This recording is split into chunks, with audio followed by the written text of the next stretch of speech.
विविध भारती।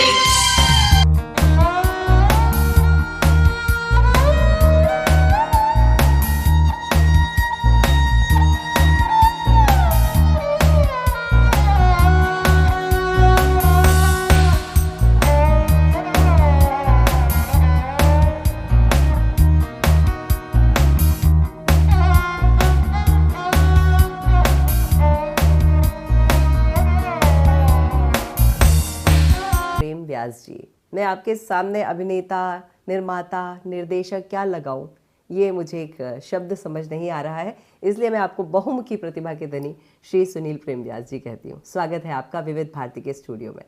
बहुत बहुत धन्यवाद।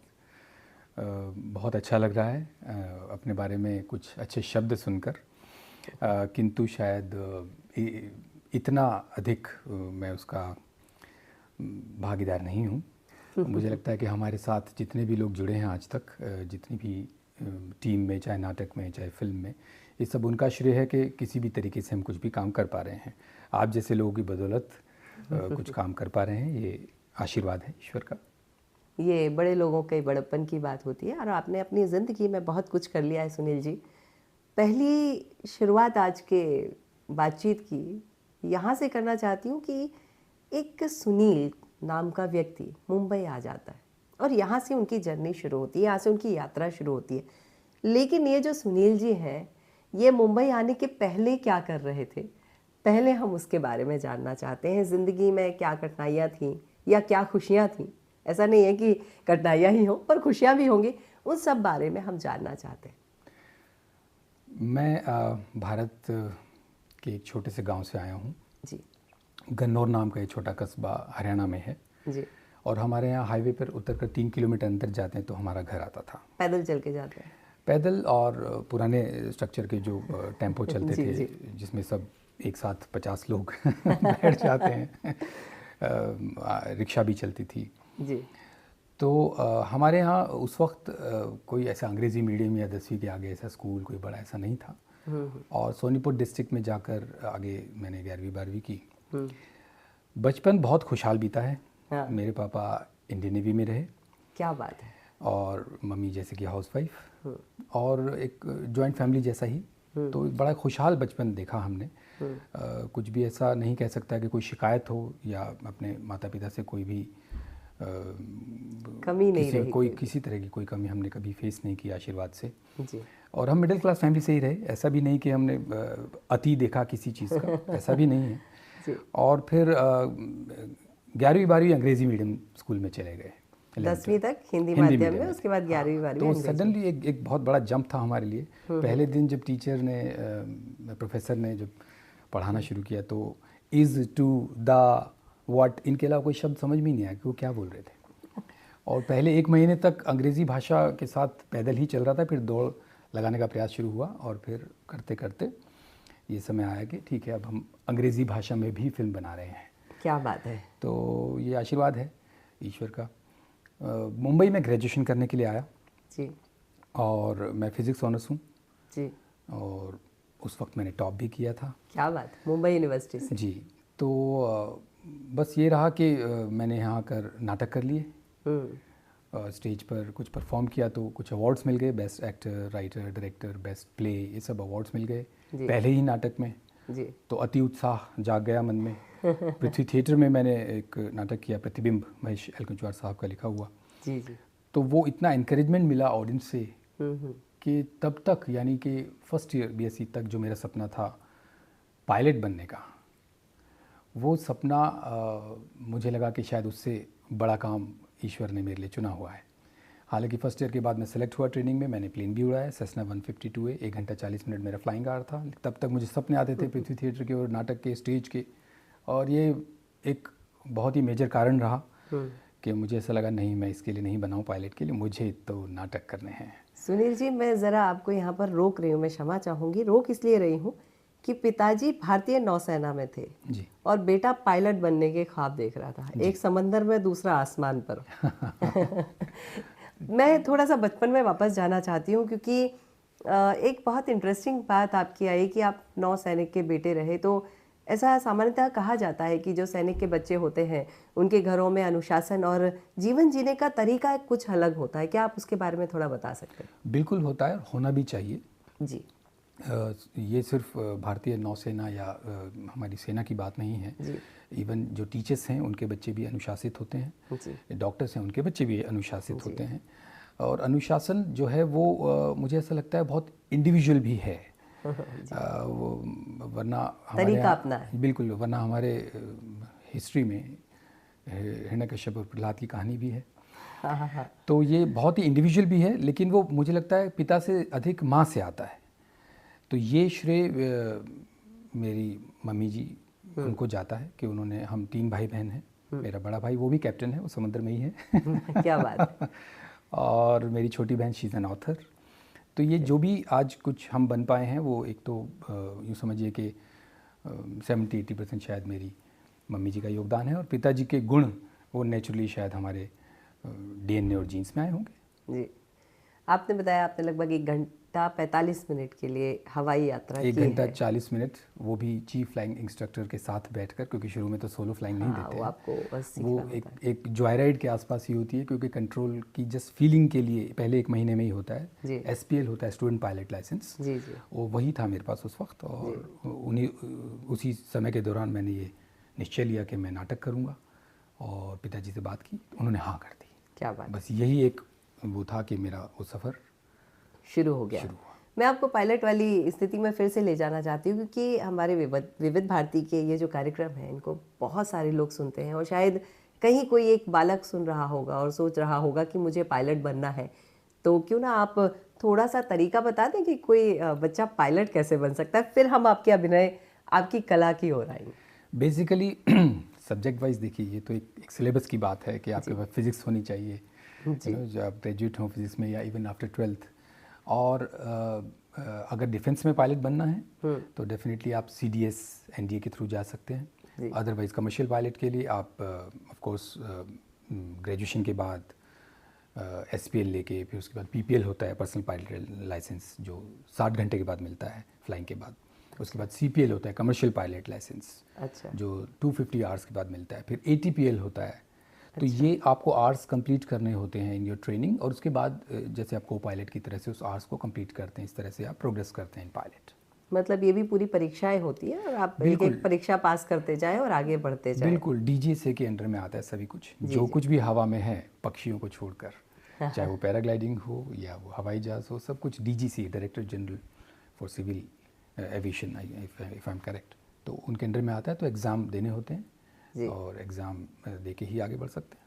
जी, तो जितने भी भारतवर्ष में जो बच्चे हैं जो बनना चाहते हैं पायलट, हालांकि मैं स्वयं पायलट नहीं हूँ तो I am the wrong person to, लेकिन जो भी मेरी बहुत ही मिनिस्कुल, बहुत ही छोटा सा मेरा जो एक्सपीरियंस है उसके तहत मैं कह रहा हूँ कि जो मैंने सीखा पायलट में, हमारे जो CFI थे उन्होंने पहले लेक्चर में ये कहा कि पायलट का अर्थ बताओ, और 22 पायलट से तो सबने अपने अपने तरीके से उसको डिफ़ाइन किया। तो उन्होंने फाइनली आंसर ये किया कि फास्ट प्लस करेक्ट क्या बात है, को पायलट कहते हैं। और कुछ यही मूल मंत्र लेकर मैंने सोचा, क्योंकि बहुत यंग था मैं उस वक्त, I was the youngest, in fact मैं 18 में ग्रेजुएट भी हो गया था। इसकी भी एक कहानी है, बैक स्टोरी है उसकी, जो कि इंटरेस्टिंग है, जो कि मेरे भाई से रिलेटेड है। जी ज़रूर सुनना चाहेंगे, वो पर आप ये बात ख़त्म कर दीजिए, फिर वो कहानी ज़रूर बताइए। जी ज़रूर। तो फास्ट प्लस करेक्ट जो है वो मूल मंत्र मुझे लगा कि ये अपनी लाइफ में अगर अपना लें, क्योंकि कभी कभी समय की स्पीड आप नहीं पकड़ पाते हैं या समय के साथ नहीं चल पाते हैं, और कभी कभी आप जब समय के साथ होते हैं मगर करेक्ट काम नहीं कर पाते हैं जो आपको करना चाहिए। तो ये दोनों चीज़ें अगर आप प्रैक्टिस करें तो मुझे लगता है कुछ भी संभव है। तो ये मैंने मूल मंत्र प्रयास किया है, बाकी समय ईश्वर के हाथ में। तो सुनील प्रेम व्यास जी, हम वापस चलते हैं, वो वाली जो कहानी छूट गई थी कि 18 की बरस में ग्रेजुएशन हो जाना, सामान्यतः 20 की उम्र लगती 20 है, या 21 के आसपास। हाँ, लेकिन आपने 2 साल अपने जीवन के बचाए। जी, तो मेरा भाई मुझसे 2 साल के तकरीबन बड़ा है जी, और वो, मैं जब नर्सरी में था वो फर्स्ट में था। अच्छा, तो मैं रोता था स्कूल में और भाग के उसकी क्लास में बैठ जाता था, और पूरा नॉन स्टॉप जब तक वो पकड़ के टीचर्स मुझे वापस लाते, मैं फिर से भाग के वहाँ बैठ जाता और रोता रहता था। तो और चिपक के जैसे बड़े भाई को आप पकड़ के बैठ जाते हैं ऐसे। तो काफ़ी डिस्कशन हुआ। प्राइवेट स्कूल था, गांव में था, तो उन्होंने कहा कि अगर नर्सरी केजी एक साल में दोनों एग्ज़ाम पास बच्चा कर सकता है तो हम देखेंगे कि आप बैठा सकते हैं क्या इसके साथ, क्योंकि अदरवाइज़ तो अब ये चीज़ सामान्यतः ये संभव नहीं है। हाँ। लेकिन वो समय अलग था उस वक्त, चीज़ें और प्राइवेट अलग स्कूल थी, था। जी, हाँ, जी, तो और प्रतिभा को देखते हुए जी। ऐसे भी एग्जाम्पल्स हैं जब बच्चे ने 8-9 साल की एज में ग्रेजुएशन कर लिया। ग्रेजुएशन कर लिया जी, बहुत सारे उदाहरण हैं जी, ऐसे। तो उस वक्त मैं नर्सरी स्कूल में पढ़ता और केजी ट्यूशन पर, और दोनों मैंने एक साथ एग्ज़ाम दिए जो पास कर लिए। मैं आ गया फर्स्ट में, लेकिन मेरा भाई तब तक सेकंड में चला गया। अब फिर वही ड्रामा शुरू। अब इसके तहत फिर से यही रिक्वेस्ट की गई और मैंने फिर फर्स्ट और सेकंड एक ही साल में इसी तरह से पढ़ के पास की, दोनों एग्ज़ाम दे के, और थर्ड में मैंने अपने भाई को पकड़ लिया। थर्ड से लेकर हम 12वीं क्लास तक साथ में पढ़े। और वो हमेशा से कैप्टन बनना चाहता था शिपिंग में, मैं हमेशा से पायलट बनना चाहता था, लेकिन ईश्वर ने मेरे लिए कुछ और निर्धारित किया था, तो इसीलिए हालांकि अभी भी मैं ऐसा जोक में कहता हूँ कि क्योंकि मैं निर्देशक हूँ तो still I am the captain of the ship. Yes, you are the captain of the ship. Sir, ये बहुत अच्छी बात है कि आपने 2 कक्षाएं एक साथ पढ़ी। आपके पास एक उद्देश्य था कि मुझे अपने भाई के साथ जाके पढ़ना है जी। और जीवन में कोई एक उद्देश्य हो तो जीवन में कई सारे नए काम बहुत आसानी से किए जा सकते हैं। एक उदाहरण के रूप में आप सामने बैठे हैं। अब हम आ जाते हैं आपकी कला की दुनिया की ओर। तो नाटक, थिएटर, रंगमंच, लाइट, कैमरा नहीं है वहाँ, जी। साउंड है और साथ में बहुत सारे भाव हैं। इस दुनिया में आप आए कैसे? क्योंकि आपने बताया कि आप तो मुंबई यूनिवर्सिटी में ग्रेजुएशन करने आए थे, फिजिक्स से आप पढ़ रहे थे, आप यूनिवर्सिटी के टॉपर्स में से थे, आपने बेहतरीन किया। फिर ये इस ओर आने का, क्योंकि ऐसा आपकी बात से अभी तक नहीं लगा कि आपके परिवार में कोई ये सब कर रहा था, तो इस ओर आने का ख्याल कैसे आया? ये एक कमाल की चीज़ है, शायद डीएनए में कुछ था। मेरे दादाजी, जिनको मैंने कभी देखा नहीं जी।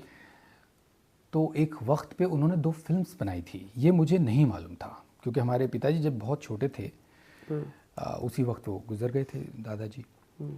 तो ये एक बड़ी कमाल की चीज़ थी कि एक जनरेशन के बाद अगली जनरेशन में सडनली ये चीज़ जंप हो के डीएनए ने कुछ दिखाना शुरू किया। मैं एक तरह से भोंदू बच्चा था, निकल निकलती रहेगी, नाक बहती रहेगी। और मैं बॉम्बे ग्रेजुएशन करने आया, सडनली माहौल पूरा बदल गया। जी। अंग्रेज़ी भाषा से बहुत ज़्यादा ना ही प्रभावित थे हम और ना ही ऐसी दोस्ती थी। लेकिन पढ़ने में क्योंकि अच्छे थे तो परसेंटेज बेस पे हमें क्लास रिप्रेजेंटेटिव बना दिया गया। तो हर चीज़ की एंट्री के जो सिग्नेचर और वो नाम लिखे जाते हैं वो जिम्मेदारी थी। ड्रामा से हमारी क्लास की कोई एंट्री नहीं थी, तो मैंने कहा ड्रामा की एंट्री होनी चाहिए। लिखने का शौक़ था, ऐसे कुछ भी कविताएं और कुछ भी लिख लेता था मैं।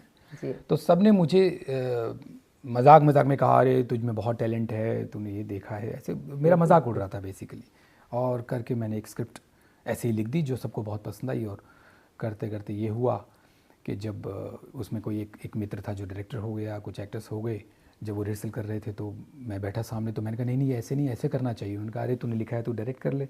तो मैं कराने लगा तो कोई नहीं कर पा रहा था। नहीं इसको ऐसे एक्टिंग करनी चाहिए। उन्होंने कहा तू कर दे एक्टिंग। और जैसे ही करने लगा तो वो एक हफ्ता था, ये स्वयं सरस्वती माता का आशीर्वाद कहूँगा मैं, या डीएनए में कुछ था जो कि बिल्कुल कहीं सपनों में नहीं था कि मैं रंगमंच पर जाऊँ। कभी मैं बचपन में भी रंगमंच पर नहीं गया था। जी।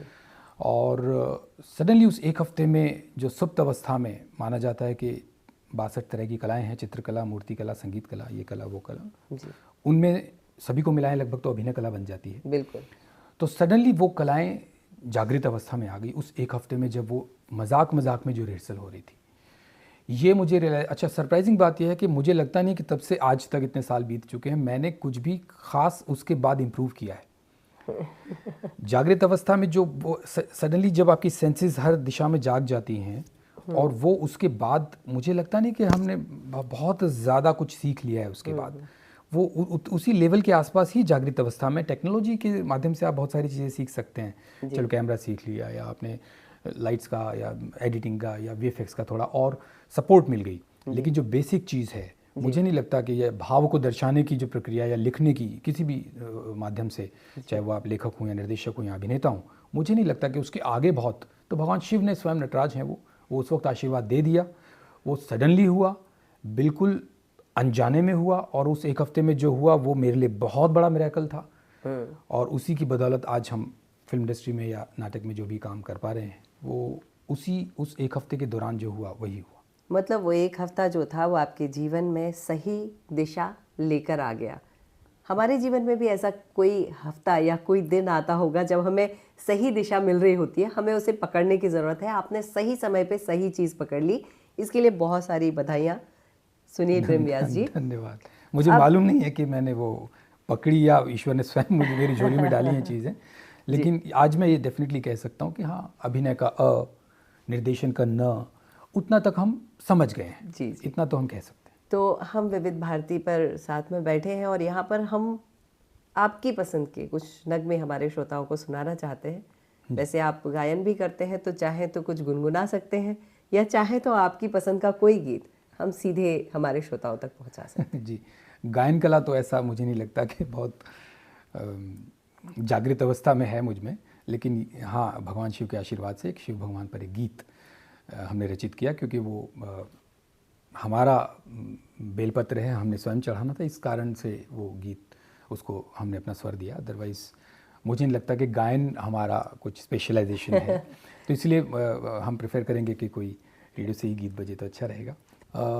जैसे पहले की फिल्मों में एक प्यार का नगमा है, मुझे बहुत अच्छा लगता है। संतोष आनंद जी की रचना जी है। जी। और ऐसी अच्छा, मुझे एक अजीब सा शौक भी है, क्योंकि मैं लिखता हूँ। जी जी। तो मैं जो गाने मुझे बहुत अच्छे लगते हैं, हाँ। उनको मैं एक्सटेंड कर देता हूँ, एक नया अंतरा लिख देता हूँ। क्या बात है।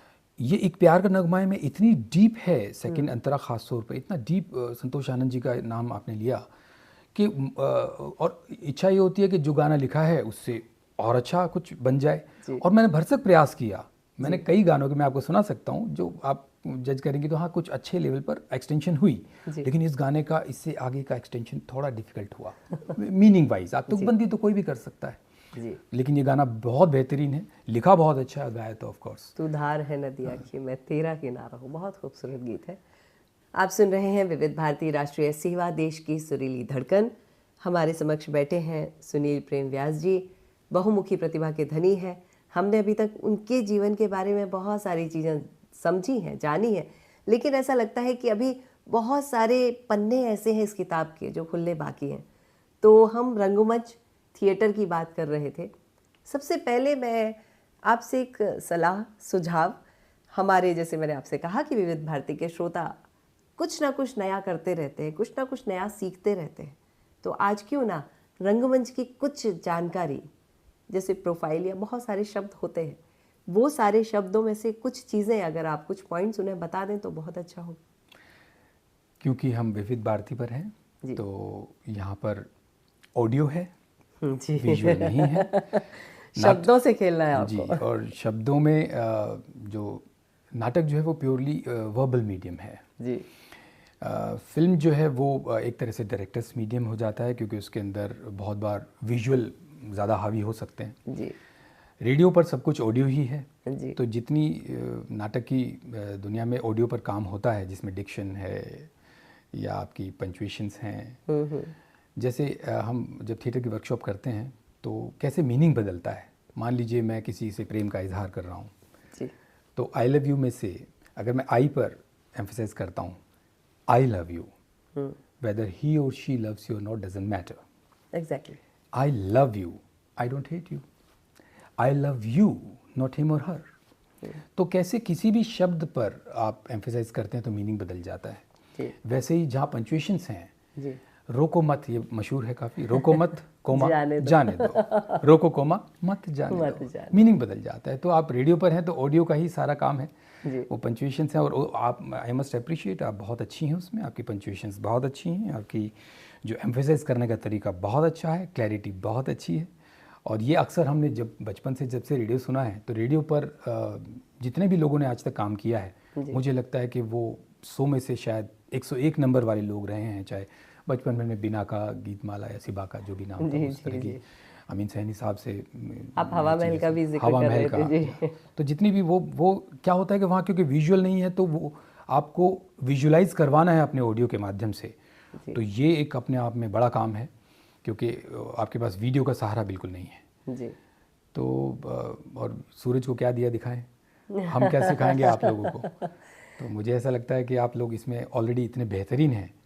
आपके पास और कोई नाटक में तो हमारे पास बॉडी लैंग्वेज है, हमारे पास एक्सप्रेशंस हैं, हमारे पास ऑडियंस की ऑन द स्पॉट इंटरेक्शन है। उन्होंने वो लाफ्टर आया या क्लैप आया या नहीं आया, और उसके बिहाफ पे हम मॉडिफाई भी कर सकते हैं। जी। यहाँ पर तो आपके लिए ज़्यादा बड़ा चैलेंज है, और जो आप बखूबी निभा पाते हैं, आज से नहीं, हम बचपन से जो भी सुनते आ रहे हैं। जी जी। तो क्या सूरज को दिया दिखाएंगे हम।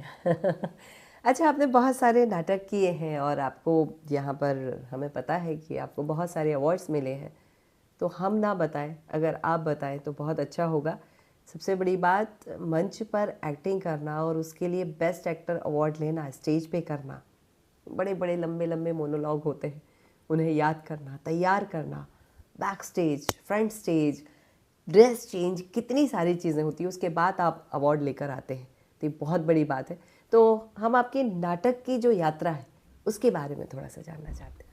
देखिए, अवार्ड तो ये है कि मान लीजिए 10 नाटक हैं, उसमें से एक को अवार्ड वो किसी भी एक रीज़न से मिल जाता है। कभी निर्देशक अच्छा है, कभी स्क्रिप्ट बहुत अच्छी है, कभी उस दिन बहुत अच्छे आपके नवरस, अच्छा है। हाँ, नवरस अच्छे चल रहे हैं, आप इमोशंस बड़ी अच्छी एक्सप्रेस कर रहे हैं। तो मुझे लगता है कि अवार्ड से अधिक ये मायने रखता है कि आपने उसका आनंद क्या लिया है। जी और वो आनंद 30 दिन की मान लीजिए रिहर्सल है और 3 घंटे का शो है। जी। जीवन में 30 दिन कितने इंपॉर्टेंट हैं 3 घंटे के मुकाबले, और 30 दिन अगर आपने आनंद लिया है तो 3 घंटे तो डेफिनेटली आनंद लेंगे। बिल्कुल। मुझे लगता है ये ज़्यादा मायने रखता है। रिकॉग्निशन मिलना एक अलग बात है कि आपको अवार्ड मिल गया, सर्टिफिकेट्स मिल गए, आपने अच्छे ड्राइंग रूम में सजा लिए, लेकिन अगर आपने जैसे लुत्फ़ आए जिस काम में, आपने कहा ना बैक स्टेज, स्टेज पर इतना सारा काम, लेकिन मेरा लिखा एक शेर है कि लुत्फ़ आए यानी मज़ा आए, लुत्फ़ आए जिस काम में, एहसास क्या थकन का, रूह मुकम्मल सी लगती है, थकन तो है जिस्मानी। क्या बात है। तो ये भी एक तरह से मेरा भी मूल मंत्र है कि मैं किसी भी काम में, किसी भी इंसान को ऐसा होना चाहिए कि इतनी शिद्दत से किसी चीज़ को करो कि आपको बिल्कुल ख्याल ना आए कि आप थक गए हैं या इतना सारा काम कर रहे हैं या इतने मोनोलॉग हैं याद करने के लिए। हालांकि नाटक और फिल्म में इतना डिफरेंस नहीं है, क्योंकि दोनों ही लॉन्ग शॉट में हैं, दोनों 2.5 घंटे में ख़त्म होते हैं जी। एज़ कम्पेयर टू टीवी जो 2.5 साल भी चल जाती है कहानी। तो नाटक और फिल्म में सिर्फ कैमरा का ही डिफरेंस है। आप 30 दिन रिहर्सल करके 1 टेक स्टेज पे करते हैं, या 5, 7, 10 टेक करके 1 टेक ओके हो जाता है। लोगों को लगता है कि नाटक ज़्यादा डिफिकल्ट है, ऐसा नहीं है, क्योंकि मैंने तीनों मीडियम्स में काम किया है, नाटक, टीवी और फिल्म में। जी। तो मैं ये कह सकता हूँ कि ऐसा नहीं है कि नाटक ज़्यादा डिफिकल्ट है। देखने में किसी को ये डिफिकल्ट लग सकता है कि अरे इतने लंबे लंबे मोनोलॉग बगैर, और गलती भी नहीं कर सकते, लगातार 80-90 पेज आप कर रहे हैं। हाँ, तो ये और सोलो एक्ट, 1 एक्ट प्लेस भी होते हैं जिसमें एक ही एक्टर है। जी। ऐसा भी नहीं कि कुछ गलती हो जाए तो दूसरा एक्टर संभाल ले। जी। लेकिन मुझे ऐसा लगता है कि जब आपकी तैयारी, आपकी रिहर्सल 1-1 महीना, 2-2 महीना जब आप कर लेते हैं तो उस गलती का स्कोप नहीं बनता है। तो और फिल्म में वही चीज़, आपने कम रिहर्सल की और 5-7 दिन रिहर्सल यानी टेक्स करके आप ओके कर देते हैं। जी। इतना मेजर डिफ़िकल्ट नहीं है जैसा लोग समझते हैं। सच ये है कि आपने शिद्दत से उसे चाहा है और उसके लिए आपने बहुत मेहनत की है, और वो मेहनत सफल हुई है, इसलिए आपको बहुत आसान दिखता है। पर कई बार ऐसा होता है, पहली बार कोई कर रहा है तो उसे थोड़ी कठिनाई होती है, बाद में सही हो जाता है। जी। ये बहुत अच्छी चर्चा हमारी चल रही है। चर्चा के बीच में एक गीत हमारे श्रोताओं तक पहुंच जाए, और आप बहुत अच्छी शेर लिखते हैं, तो आपके किसी एक शेर के साथ हम पहुंचा दे तो हमें बहुत अच्छा लगेगा। मैंने अभी आपको वैसे वो शेर सुनाया है। हालांकि मैं कविताएं करता हूँ, मुझे याद आती है, थोड़ी लंबी हो सकती है वो कविता, क्योंकि आर्टिस्ट की बात हो रही है, थिएटर की बात हो रही है। जी। हमारी जो पहली फिल्म थी द आर्टिस्ट विद इन, जी। उसमें inner psyche of a stage actor, जो कि क्लाउन, जोकर के रूप में हमने प्रेजेंट की थी, तो उसकी इंट्रोडक्शन है जो कविता के फॉर्म में है। जी। मैं तुमसे हूँ, तुम मुझसे हो। Inner artist is talking to the actor. Okay. मैं तुमसे हूँ, तुम मुझसे हो, कौन हूँ मैं, तुम ये पूछते हो। हूँ जानता तुम्हें अच्छी तरह, मुझ में होती सदा ये जिरा। क्यों मैं संतुष्ट नहीं, मुझसा भला न कोई, मुझसा दुष्ट नहीं। विलास का भोगी तुम्हें बनाता, तपस्वी जोगी तुम्हें बनाता। कभी मार कर मुझे बैठ जाते, संतुष्ट कर कभी ऐंठ जाते। मैं ही करता चाह उत्पन्न, मुझ में ये सारी कंपन। कर्मों का आधार में, चंचल वायु पर सवार में। कभी स्तब्ध और स्थिर सा, प्रकाश कभी मैं तिमिर सा, मैं जिस पर आ जाऊं गर उसे ना पाऊं, हो जाता उदास में, रहता फिर चुपचाप में, दुख का फिर आलाप में, फिर आंखों से छन छन कर आता मैं आंसू बनकर। क्या बात है।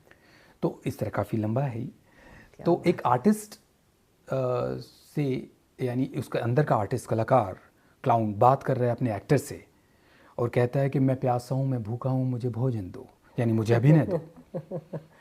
जी। तो ये मुझे इस वक्त याद आया तो मैंने आपको सुना दिया। ऐसे तो डायरी भरी हुई है, जी। तो बेहतर है हम अपने जो श्रोतागण हैं उनके लिए गीत सुनाते हैं। जी, तो गीत में आपकी पसंद का कोई गीत अगर आप जिक्र कर दें तो। जैसे मैं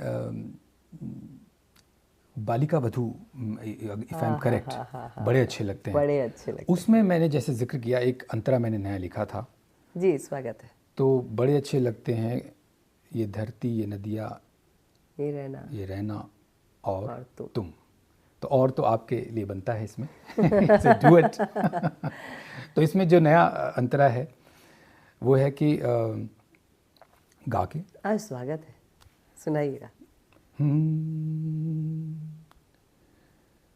तेरे हाथों में जो सजता वो कंगन में बन जाऊं, कानों की बाली माथे पे बिंदिया बनकर तुम पर आऊं, तुम पर यूं ही सज कर मैं तुमको चाहूं और सराहूं, हो जाऊं तुम में गुम, बड़े अच्छे लगते हैं। और यही फीमेल के पॉइंट ऑफ व्यू से भी है कि मेरे हाथों में सजता वो कंगन तुम बन जाओ, कानों की बाली माथे पे बिंदिया बनकर तुम मुस्काओ, मुझ पर यूं ही सज कर तुम यूं ही रहना, बन के गहना मुझसे कहना, सजो तुम, क्या बात बड़े अच्छे। आई एम सॉरी, मैं गायकी नहीं जानता हूँ। ये बहुत खूबसूरत था। तो हमारे सामने बैठे हैं श्री सुनील प्रेम व्यास जी, और हम उनसे जानना चाहते हैं कि आपको, आपका एक्सपीरियंस कैसा था जब आपने सोनू निगम जी को अपनी फिल्म में गवाया था। बहुत ही अच्छा एक्सपीरियंस था। एक तो सोनू जी के बारे में क्या कहें, मुझे ऐसा लगता है बहुत कम अभी की जनरेशन के जो सिंगर्स हैं जी। जो कभी भी सुर से परे हटकर सुनाई नहीं देते, चाहे स्टेज शो हो, चाहे रिहर्सल हो, चाहे वो फाइनल रिकॉर्डिंग हो। जी। तो सोनू जी उनमें से हैं। मतलब वो कभी भी मैनुअल ट्यूनिंग या ऐसे कभी भी आवश्यकता मुझे नहीं लगता। वो स्टेज शो में भी मतलब 2-3 घंटे आपने कभी देखा हो उनका लाइव परफॉर्मेंस, तो 2-3 घंटे भी परफॉर्म कर रहे हैं, कोई भी गीत अभी का, पहले का, उनका अपना, किसी और का, वो कभी भी सुर से कहीं कभी भी हटते नहीं हैं। ये बहुत रेयर है। जी। कितने भी मंझे हुए हों, जब थक जाते हैं, लाइव परफॉर्मेंस हो रही होती है तो कुछ ना कुछ तो, लेकिन मैंने कभी भी सोनू जी को सुर से हटते नहीं सुना। ये बहुत रेयर है। जी। एक तो उन पे सरस्वती माता का आशीर्वाद है, दूसरे बहुत बड़े स्टार भी हैं वो उनकी फ़ैन फॉलोइंग बहुत अच्छी, मैं खुद उनका फ़ैन हूँ। जी। तो जो गीत उन्होंने हमारी फिल्म में गाया, उस फिल्म का नाम है टेक इट ईजी। जी। ये पेरेंटल प्रेशर पर है, एकेडमिक प्रेशर जो छोटे बच्चों पर रहता है। ये शहरों में क्या है, मेट्रो सिटीज़ में माँ बाप अनफॉर्चुनेटली अपने बच्चों से ये एक्सपेक्ट करते हैं कि वो कहीं ना कहीं उन्हें गुड ह्यूमन से ज़्यादा सुपर ह्यूमन बनाना चाहते हैं, कि वो डांस भी करें, कराटे भी करें, म्यूज़िक क्लास में भी जाएं और 90% प्लस मार्क्स तो चाहिए चाहिए। उसके बिना तो काम नहीं चलता। जी, वो आज के समाज की कुछ एक्सपेक्टेशंस भी अधिक हैं। लेकिन हर बच्चा अलग है, हर बच्चे की अपनी कैपेसिटी है। ये चीज़ इसमें कहीं ना कहीं at the same time comparison भी बहुत ज़्यादा कर लेते हैं। गवर्नमेंट ने समझा है, उन्होंने 5वीं क्लास तक ऐसा किया कि ग्रेड सिस्टम है, फर्स्ट सेकंड थर्ड डिक्लेयर, फिर भी माँ बाप पहुंच जाते हैं कि बताओ हमारा बच्चा कौन सी रैंक पे आया है। तो वो कहीं ना कहीं तो take it easy for the parents.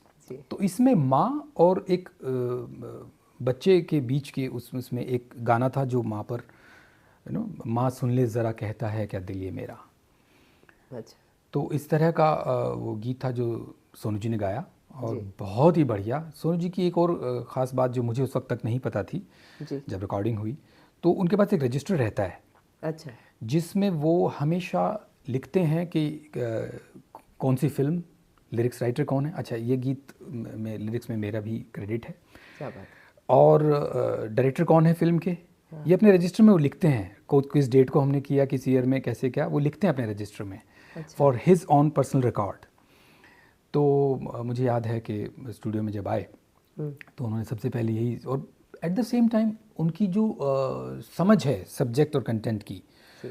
तो क्योंकि मैं निर्देशक था और लिरिक्स राइटर भी था, तो उन्होंने पहले सब्जेक्ट की सिचुएशन को समझा, अकॉर्डिंगली उन्होंने उसके जो एक्सप्रेशन है उस पर पहले काम किया। भाई सुर वाइज तो उन्होंने गाना पहले दे दिया जाता है, वो प्रैक्टिस ले लेते हैं। सुर वाइज तो उसके अंदर उनके लिए कोई मुझे नहीं लगता कि बहुत, और उनकी स्केल में था, रेंज बहुत हाई थी गाने के लिए, उनकी स्केल में डेफिनेटली था। लेकिन उन्होंने जो पूरी फीलिंग को समझा, पूरे सीन सिचुएशन कहाँ पर गाना आएगा कैसे, और उसके हिसाब से जो उन्होंने एक्सप्रेशन दिए हैं, और फिर अपनी तरफ से भी जो उन्होंने उसमें इनपुट्स दी, खासतौर पे आलाप में जो हमने उनको रिक्वेस्ट की कि आप अपने तरीके से आलाप भी लीजिए, हमने तो कंपोज किया हुआ है, लेकिन उन्होंने अपनी तरफ से जो आलाप दिए वो बहुत बेहतरीन थे। उसको हमने गाने में बिल्कुल उसको रखा भी। बहुत अच्छा एक्सपीरियंस था, सुखद था, बहुत ही ग्राउंडेड जी। और बहुत आनंद लिया हमने उनके साथ रिकॉर्डिंग में। जी। जितने भी कुछ घंटों की रिकॉर्डिंग जैसे होती है, जी। तो उससे पहले चाय और उसके बाद की चाय, बस इतनी ही बात होती है। जी। तो मुझे बड़ा बड़ा आनंद आया, और मेरी बड़ी तीव्र इच्छा है आगे आने वाली फिल्म में हम सोनू जी के साथ दोबारा काम करेंगे। जी। ये उनके जो पीए हैं आशीष जी, वो भी बड़े अच्छे हैं, ग्राउंडेड हैं। जी। तो हमारी इच्छा है और हम करने ही वाले हैं।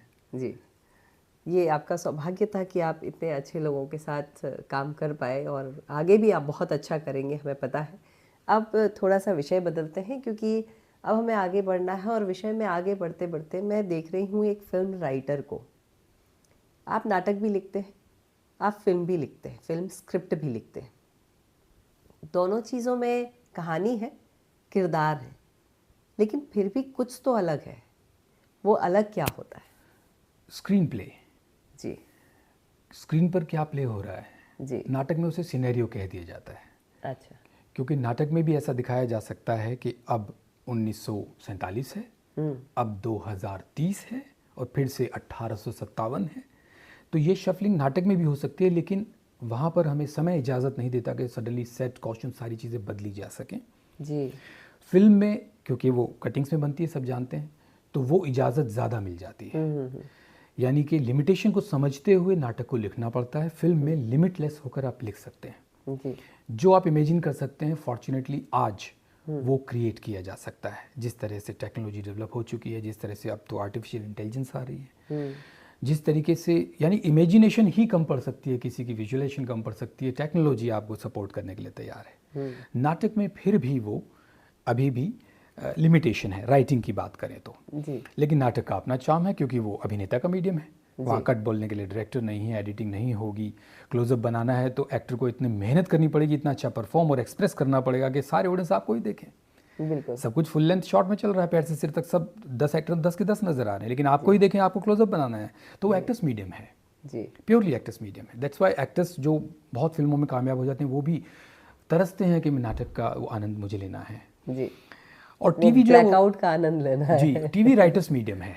वही जैसे मैंने कहा, 2.5 घंटे की कहानी को इंटरेस्टिंगली 2.5 साल तक कैसे खींचना है। जी। और फिल्म प्योरली डायरेक्टर्स मीडियम है। That's why a film bye.